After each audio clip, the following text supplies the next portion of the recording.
इस साल देश भर में आम चुनाव यानी कि लोकसभा चुनाव होने हैं। देश भर के मतदाता एक बार फिर से अपने सांसद का चुनाव करेंगे, जो उनके नए प्रधानमंत्री का चयन करेंगे। पिछले आम चुनाव 2019 में संपन्न हुए थे, जिसमें भाजपा ने जबरदस्त जीत हासिल की थी।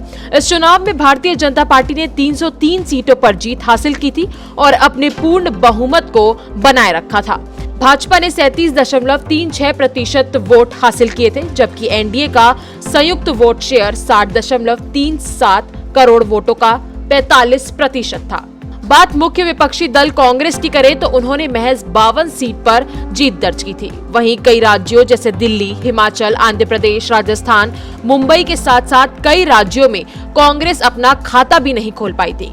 हालांकि इस बार हालात बदल चुके हैं। कांग्रेस और दूसरे क्षेत्रीय दल इंडिया गठबंधन के तौर पर चुनाव में उतरने की तैयारी में है, जबकि भाजपा का एनडीए गठबंधन पहले की तरह ही बरकरार है। लेकिन आज हम पिछले नतीजों को नहीं बल्कि इस साल होने वाले चुनाव के पहले आदर्श आचार संहिता की बात कर रहे हैं। सभी को मालूम है कि इस साल देश भर में आम चुनाव होने वाले हैं, लेकिन इस चुनाव को लेकर इलेक्शन कमीशन कब तक आदर्श आचार संहिता लागू करेगी, ये साफ नहीं है। बात पिछले चुनाव की करें तो पिछले साल 11 मार्च को चुनावी कार्यक्रम जारी हुआ था, यानी इस दिन ही देश भर में आदर्श आचार संहिता प्रभावी हो गई थी।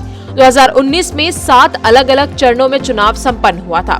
सभी मतदान 11 अप्रैल से 19 मई के बीच संपन्न हुए थे। कार्यक्रम में पहले चरण का मतदान 11 अप्रैल, दूसरे चरण का 18 अप्रैल, तीसरे का 23 अप्रैल, फिर 29 अप्रैल, 6 मई, 12 मई, जबकि अंतिम 7वें चरण का मतदान 19 मई 2019 को संपन्न हुआ था।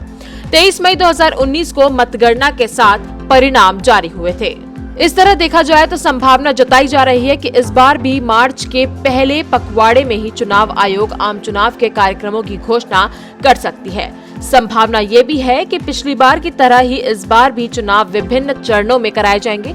हालांकि इस पर अंतिम निर्णय देश का मुख्य चुनाव आयोग ही लेगा। चलिए जान लेते हैं कि आदर्श आचार संहिता क्या होती है। देश में स्वतंत्र और निष्पक्ष चुनाव कराने के लिए चुनाव आयोग कुछ नियम बनाता है। चुनाव आयोग के इन्हीं नियमों को आचार संहिता कहते हैं। लोकसभा या विधानसभा चुनाव के दौरान इन नियमों का पालन करना सरकार, नेता और राजनीतिक दलों की जिम्मेदारी होती है। ये आचार संहिता चुनाव प्रक्रिया के पूरी हो जाने तक लागू रहती है। बता दें कि चुनाव की तारीख की घोषणा के साथ ही आचार संहिता जिस जगह चुनाव होना है उधर लगाई जाती है, जो कि वोटों की गिनती होने तक जारी रहती है। चलिए देख लेते हैं कि कब से आचार संहिता लागू होती है। तो देश में जब भी चुनाव का दौर आता है, तब चुनाव तारीखों के ऐलान के बाद से ही मॉडल कोड ऑफ कंडक्ट यानी कि आचार संहिता लागू हो जाती है और इलेक्शन की प्रक्रिया के खत्म होने तक लागू रहती है। भारत के संविधान की बात करें तो अनुच्छेद 324 के अधीन संसद और राज्य विधान मंडलों के लिए स्वतंत्र, निष्पक्ष और शांतिपूर्ण चुनाव के लिए चुनाव आयोग सत्तारूढ़ दलों और उम्मीदवारों द्वारा